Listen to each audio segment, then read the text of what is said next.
Greetings, Ndibai from Eastern Nigeria. Another update. They target me at home and abroad. P2B raises alarm. Who are the people targeting P2B? You will ask.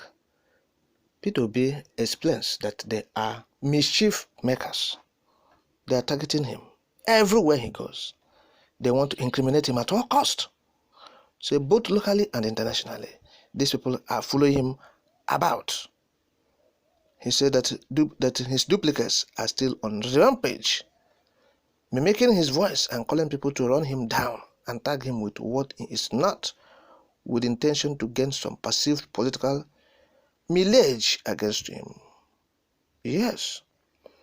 Of course, there was a report that P2B called Mustafa Audu, a son of former Kogi state governor, the late Prince Abubakar Audu, and that while Audu was asking some questions during the conversation, P2B rudely hung up the call because he was unable to respond in Igbo.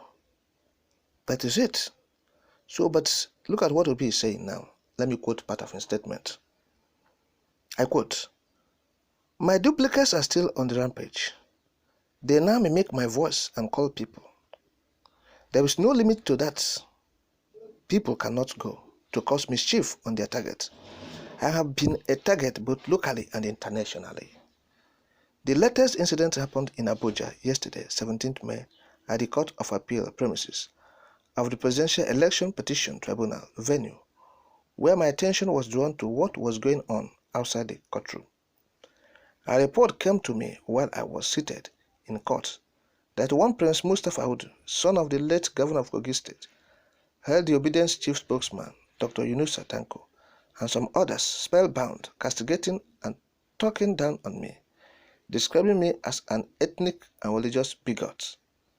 He claimed that I called him while I was in front of his office on Tuesday morning at about 11 a.m., but suddenly cut off the phone after I spoke Igbo and Audu was unable to respond. According to him, Obi may have only helped to empower some businessmen strictly because they were Igbos, and he wondered why Obi should aspire to lead the country if he cannot accommodate other ethnic groups. It was one of my aides who quickly alerted me on what was going on, and I pleaded with him to go outside and tell the Obi'S who were with the man to kindly delay him until I come out of the courtroom. After the court proceedings, I met with Audu, and he repeated the same story, adding that he was angry at me for cutting off the phone on him because he could not speak Igbo. He insisted that I was in front of his office in Abuja when I called. I then introduced myself again to him and told him, "My brother, I did not call you and I couldn't have been in front of your office on Tuesday because I was not in Abuja and not even in the country. At about the time you alleged that I called you, I was arriving nice in France for a meeting. By the evening of the same day, I flew to London for another meeting and in fact had to breeze in to facilitate with my dear elder brother, Dele Momodu, on his 63rd birthday. I only flew into the country this morning for this court session." The young man, looking embarrassed and surprised at the same time, added that the voice of the caller and everything sounded like mine. We exchanged pleasantries and took pictures. This is just one of the many desperate efforts to run me down and tag me as what I am not, with intention to gain some perceived political mileage against me. Ordinarily, I am not scared or worried about competitions provided they are within the legitimate rules of engagement. But going on this far is worrisome. It is quite very worrisome because this is certainly not the right way to develop a nation that is in dire need of positive changes that will enable her to join the League of Nations that are moving forward. I appeal to the public to beware and not easily deceived with the cheap tricks of impersonating me for whatever ulterior intentions." End of quote. Now this is P2B's refutal. You have seen it now. So, but what we're telling P2B is this. More is yet to come. More of this will come because the government that is about to take over will be worse than the one that is living. Look at what they're doing. They have not taken over. Look at what they're doing. They have mastered evil. They have mastered chicanery. They have mastered treachery, mischief, propaganda, and blackmail. That is their stock in trade. That is what they want to deploy to govern Nigeria. Tofiakwa. Look at it. Look at their credentials. Look at their past. Look at their history. Look at their past. Look at their antecedents. People who have sent wrong precedents in this country, they're about to lead Nigeria. You see, so you will see more of this unless you back out or you stop from attending courts to challenge Tinubu.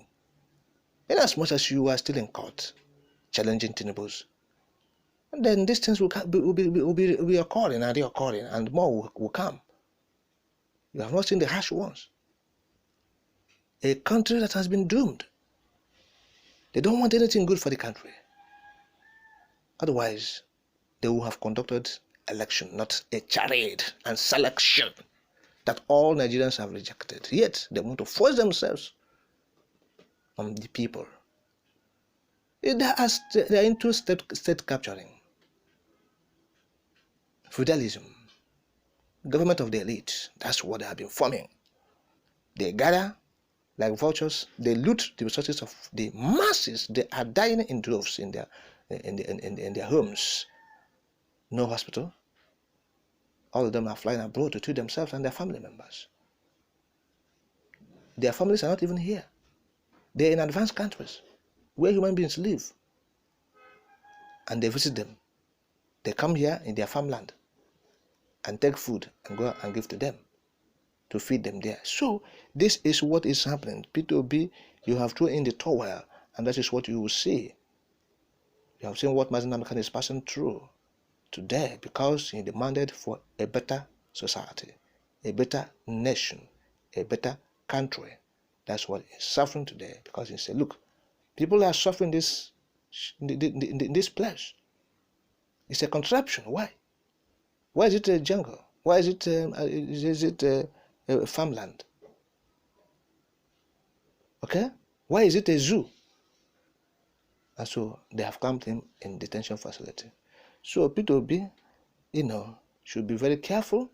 As much as he's pursuing to reclaim the mandate, he should be very careful.